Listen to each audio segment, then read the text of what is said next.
Welcome to Hey Jude, What's Cooking? Basically today I wanted to go over a very, very simple recipe that you could make for breakfast, lunch, or dinner. Essentially it's crepes, and in this case I want to fill them with a savory filling, and I decided to do it with spinach and garlic and cheese. The basic crepe is very simple. Contrary to what you would think, it doesn't include milk. It just includes water, eggs, and flour. So basically it's 3 medium-sized eggs. And you whisk that well with the water. Oopsie.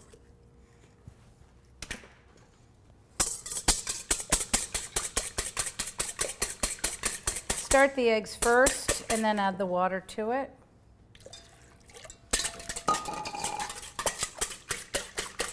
Some people do use milk, but I've heard that it can toughen your crepes, so the water's best. And then what you'll do is, that's 1.5 cups of water and 3 eggs. I'm gonna just put a half a teaspoon of salt and 1 cup of flour, and I'll sift that in. And I'll just stir it as I sift it.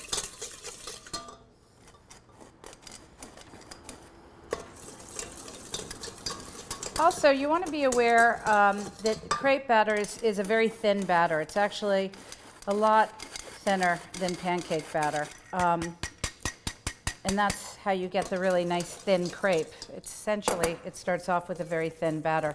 So if you make a crepe batter and you feel that it's too thick after you've made the first crepe, go ahead and thin it out with water. A lot of times the size of the egg will change how thick it is, the type of flour you use, and how well you measure your water. So if you think it's a little bit too thick, feel free to go ahead and add a little bit of water. The other thing is you can make this vegan by omitting the eggs and just going ahead and using a little bit of ground flaxseed and water. I think the ratio for 1 egg is 2 tablespoons of flax seeds and about 4 tablespoons of water ground up in a blender. You have to break the flax seeds up, otherwise you won't have that egg-like quality, the viscosity of the egg. So this is essentially done. Now, I went ahead and I made extra batter because ideally you would have your crepe batter sit. What happens is when you whisk it, it agitates the gluten, and if you let it rest for about a half an hour, what you'll find is that it will actually relax the gluten and it'll make a much more tender crepe. So if you have the availability to do something in a little bit of time, you don't have to rush it, well then go ahead and let that sit for a half an hour. The next thing I want to do is talk to you about the filling. In this case, I just went ahead and made a very, very simple filling out of spinach, garlic, salt, and pepper, and I sauteed it in a tiny bit of olive oil. The spinach I used in this case is just cut leaf spinach. I used frozen spinach, and actually I want to mention something about frozen vegetables. Sometimes you can't get fresh vegetables or the fresh vegetables that you want, and sometimes they're prohibitively expensive, and there's nothing wrong with using frozen vegetables. It has the same exact amount of nutrients. The only thing that's different is the texture might be a little different. But when you're filling something or using something as a filling, the texture is not my concern. If I were doing a salad, I would want fresh spinach. If I were doing something where I did a chiffonade of spinach, I would want fresh. But a lot of times, if I'm in a hurry, I go to frozen vegetables. I don't do canned vegetables because I think that they're not as nutritious. And you do have to check the expiration date on the frozen vegetables. As long as you're within those parameters, there is the same nutritional value.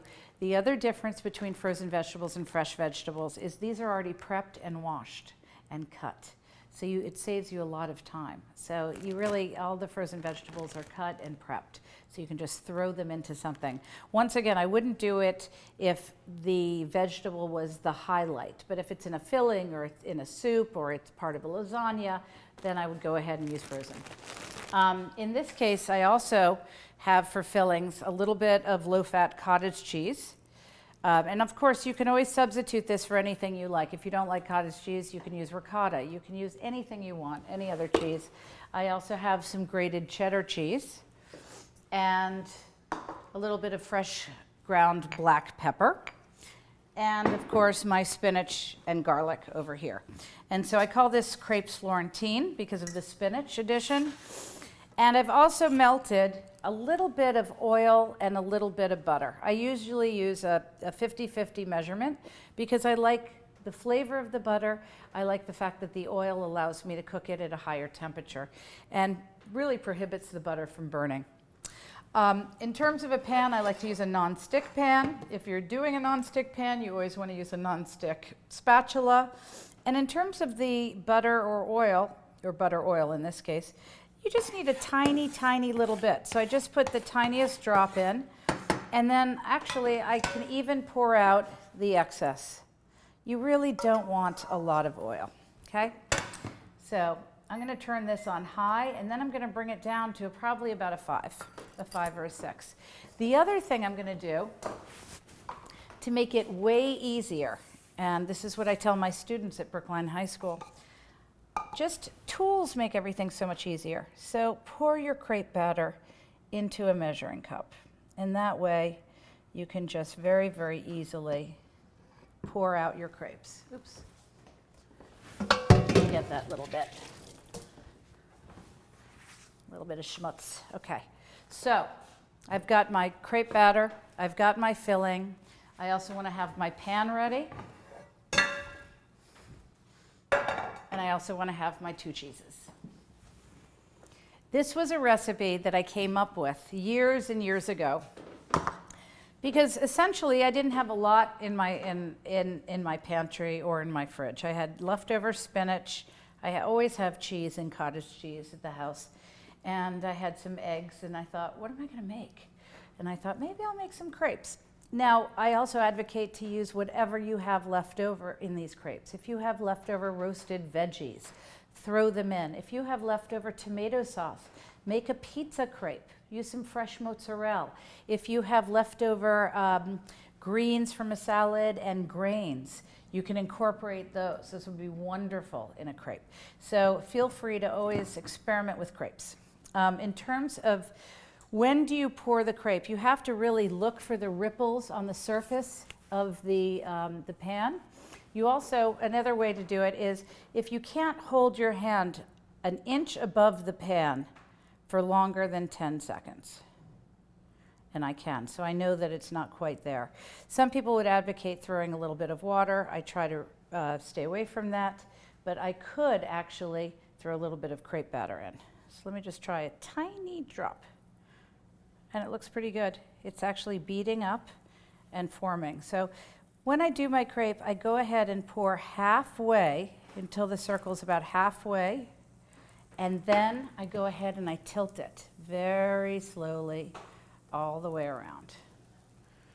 Very, very, very slowly around.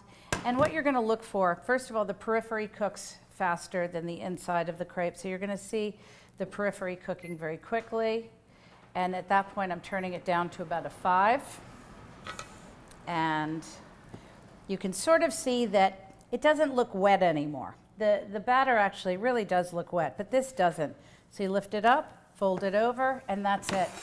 Some people even say that you don't have to cook the other side of the crepe. And I can actually agree with them there. Okay, so that's one. Let's do another one. Put it back. And let me go ahead, pour halfway. You see, it's really just halfway on the pan. And then I'm going to just slowly tilt it around. Slowly, slowly, slowly. So that helps thin it out a little bit. And this one actually has a little bit of a interesting little shape. Perfection is not what I'm going for here, obviously. But as long as it's a thin, delicious crepe, I'm pretty happy with myself. I'm going to move this little guy out of the way. It's terribly thin, which is great. So I have room for this guy. And in this case, I'm going to just, if I move it around and see if it moves, think it'll be done. Yep. In this case, I'm not even going to flip it over. I'm just going to place it down, okay? Now, let me talk to you about filling this. Also, I love to do sweet crepes. One of my most favorite crepes is a crepe with Nutella and then fresh berries or bananas. And I forgot my Nutella, so I can't show you that. But if you don't have Nutella at home, the next best thing, semi-sweet chocolate chips. And you can actually melt them first and add just a little bit of either heavy cream or a little bit of coffee, just to get about 2 tablespoons, just to get a little liquid going in a package of chips. And that would provide a really, really great little chocolate sauce. The next thing I'm going to do with these crepes Florentine, however, is I will dress them now with the cheddar cheese on the bottom. I'm pretty generous with the cheese. Why not? And then the cottage cheese, because it makes it a little bit healthy, and it's a great, this low-fat cottage cheese is a great form of protein, so I rely on it.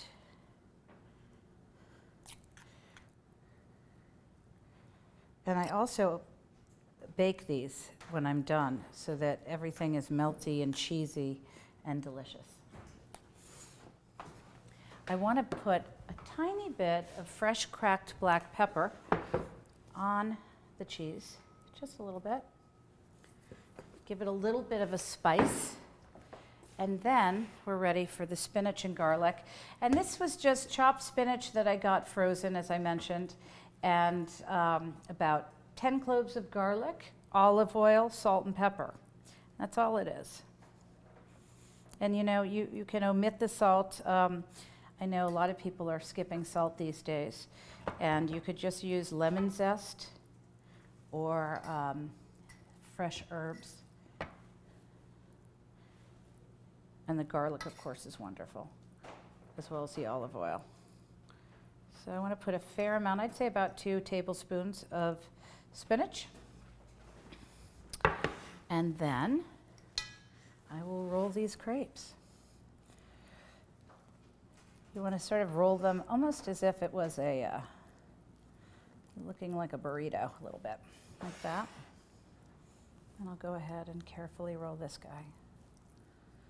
And what I would do is make a number of these beforehand if I were serving this as a brunch or a dinner, and then bake them all off. The other thing is you could always put a little bit more cheese or make a sauce for the top, but these are just flavorful and delicious. So I wanted to just show you. I bake these basically at 350 for about, well, till the cheese melts. It's about 7 to 10 minutes. And that's it. That is the easiest thing you can make. And once again, realize that this crepe batter can be used for so many different things. Anything you have left over, you can fill the crepe with. If you have extra goat cheese lying around, or if you have extra tomatoes or bruschetta lying around. I mean, everything that I have in my fridge, I always stick right into a crepe and roll it up, because it's just like a flour tortilla. It's another vehicle to utilize a lot of different vegetables and fruits. So thank you for joining me for this quick little tip on making a quick meal, and I hope you enjoy it. And please look to the BATV.org for all of the recipes for these dishes. We will put them on. And thank you for joining us.